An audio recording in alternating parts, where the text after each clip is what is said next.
Je suis avocat à la Cour. Je défends l'ordre des pharmaciens dans ce dossier.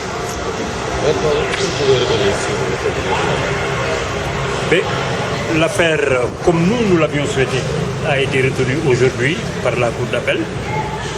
Parce qu'à titre de l'appel, vous savez que lorsque pour une première fois ce dossier a été évoqué ici, ce qui manquait, c'est la présence de Mamadou Wuri Diallo.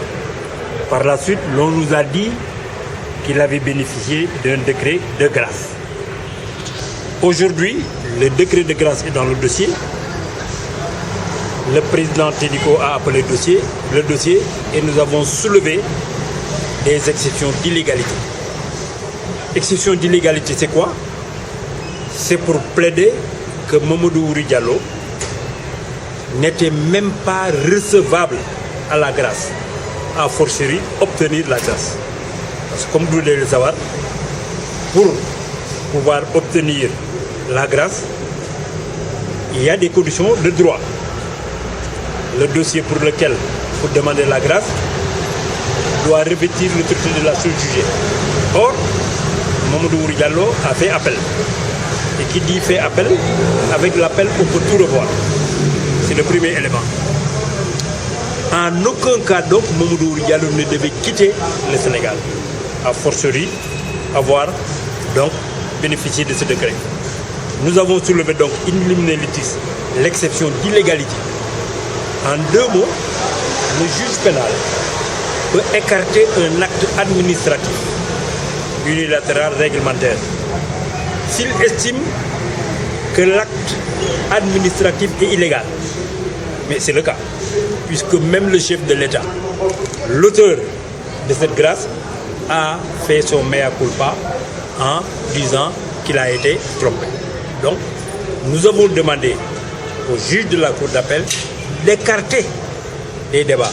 Je ne dis pas annuler, mais d'écarter des débats le dossier de grâce. S'il est écarté des débats, Mamadou Wuri Diallo est jugé comme s'il était présent. Bon. Sur le fond du dossier, c'est tout simplement pour rappeler, je l'ai dit à Diourbel et je l'ai dit avec force, pour rappeler que nous avons affaire dans ce dossier à une mafia bien organisée. Des gens qui ont décidé de se mettre en marge de la loi et de s'adonner à des trafics qui tuent, c'est le fait des médicaments. Les faux médicaments tuent des milliers de Sénégalais. Les statistiques nous disent que ça tue plus que les accidentés de la circulation. Et malheureusement, ce sont des pauvres Sénégalais qui en pâtissent. Ensuite, l'organisation mafieuse qui peut ici au Sénégal réunir 1,350 milliard pour aller jusqu'en Guinée, affréter 2 gros camions, les amener jusqu'au Sénégal, à Dakar, à Touba, Bel, et paradoxalement, sans jamais être inquiété. C'est ça qui montre qu'il y a une forte organisation mafieuse qui n'en est pas à son coup d'essai. Ces gens-là donc se nourrissent de ce commerce. Ils vivent et ils gagnent des milliards et des milliards sur le dos du peuple sénégalais. C'est pourquoi j'ai dénoncé que cette affaire n'est pas une affaire ordinaire de Samba ou de Mademba. C'est une mafia. C'est une mafia.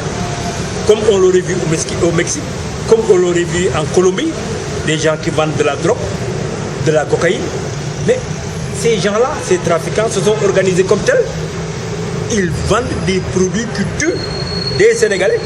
Disons, vous voulez parler d'expression, c'est une mafia à l'africaine. Mais c'est une vraie mafia. Toute l'organisation mafieuse est là. Donc c'est ça que nous voulons encore demander à la Cour de réprimer, d'insister sur le fait, la faiblesse de l'État. Ça se passe dans des villes connues où les gens ouvrent des dépôts de produits pharmaceutiques et les vendent au vu et au su de tout le monde et l'État ne réagit pas. L'enquête a montré que même la gendarmerie dans ce dossier n'a pas fait son travail. Parce que la gendarmerie dans un dossier doit faire des perquisitions. Il n'y a pas eu de perquisition. Vous avez entendu tout de suite à la barre Barassi le reconnaît qu'il est allé trouver des marabouts et non des moindres. La gendarmerie n'a pas eu le courage d'aller les voir. Mais il y a mieux. Dans le jugement, Mamadou Wuri Diallo a dit lui-même que Barassi m'a dit de tout assumer, on va vous faire sortir de prison. Et effectivement, il est sorti de prison. Qui a fait sortir Mamadou Wuri Diallo de prison? Ce n'est pas de son propre chef. C'est une organisation mafieuse qui a gangréné les rois de l'État, qui ont fait ce qu'ils ont fait pour que Mamadou Wuri Diallo puisse sortir.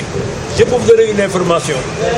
Quand le jour où Mamadou Wuri Diallo devait être libéré à Diourbel, il y avait une voiture rutilante, véritable voiture rutilante avec des feux allumés qui attendait Mamadou Wuri Diallo. Et ils attendaient le dossier de grâce qui devait être faxé à Diourbel. Voyez donc, de A à Z, nous avons une organisation mafieuse qui a ses tentacules ici et qui tue. Et devant tout ça, l'État est faible, l'État ne réprime pas. C'est de ça dont on parle et c'est ça qu'il faut dénoncer, même au péril de sa vie. Moi, je l'ai tout le temps dénoncé. Quand je l'ai dénoncé, une première fois, une personne m'a appelé, une personnalité, en me disant Maître Babou, ah wolof, yaa ngi coow, mais mën nga am ci dossier bi loo xam ni doo soxla tax sa robe. On me l'a fait. J'ai dicté. On m'a menacé de mort. Vous êtes au courant. Lorsque l'affaire a été traitée à Diourbel, 4 grands gaillards m'ont suivi dans ma voiture. Heureusement qu'ils ont pris la fuite. J'ai été victime moi-même de certaines personnes qui ont appelé alors à un crime contre moi. J'ai cité un certain Khadim Mbaki Ivan, je le dis et je le répète, qui a dit que Maître Babou s'attaquait à des Mbake Mbake, il faut que nous ripostions. J'ai répliqué en disant que c'est 1% des Mbake Mbake qui soutiennent alors ce commerce malhonnête et qui vivent de ça, mais ce n'est pas ce que veut Serigne Touba, qui voulait faire de sa cité une cité bénie où on invoque Dieu nuit et jour. Et quiconque va à l'encontre du message de Serigne Touba, moi je l'attaque, et au péril de ma vie. Vous voyez donc, ce n'est pas une mince affaire, c'est une première dans l'histoire du Sénégal.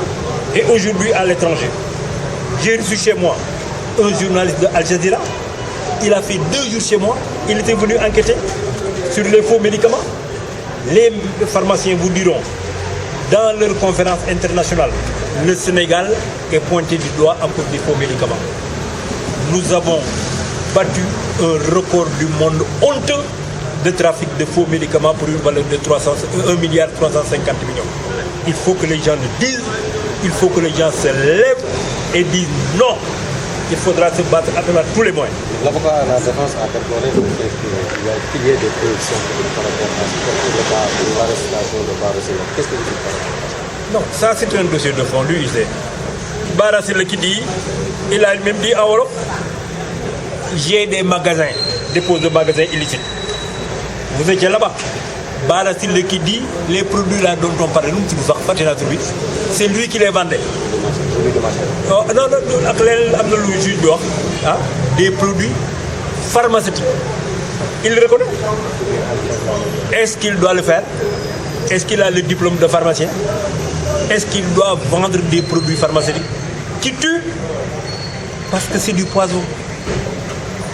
Les pharmaciens ont dit qu'il y a des rapports, des maladies rénales, des gens victimes de dialyse. Mais c'est des pauvres Sénégalais qui meurent à l'hôpital Matador Fossé. Mais ça fait mal au cœur. Et ceux qui le font sont là. Par rapport au PV, à l'arrestation, qu'est-ce que vous dites par rapport à ça? Mais il n'y a rien à dire. Il a parlé de nullité. C'est pas vrai. Parce que tout ce qu'il dit, je l'ai répété, ça a été dit à Diourbel. Et il y a un jugement qui reprend toutes les nullités. Attention, il y a 2 jugements. Toutes les nullités dont parlait mon confrère, il y a la réponse du juge. Et maintenant, le dossier de fond. Alors, pourquoi? Il n'y a rien de nul. Absolument rien de nul. C'est que ce n'est pas un dossier ordinaire. Il faut que les gens sachent, c'est l'idée que je veux faire admettre, que le Sénégal est dans un circuit mafieux. Les mafieux sont très forts. Ils peuvent anéantir l'État. Voilà. Si on y prend garde, l'État du Sénégal n'existera plus à cause de ces gens-là et qui sont prêts à tout. Voilà.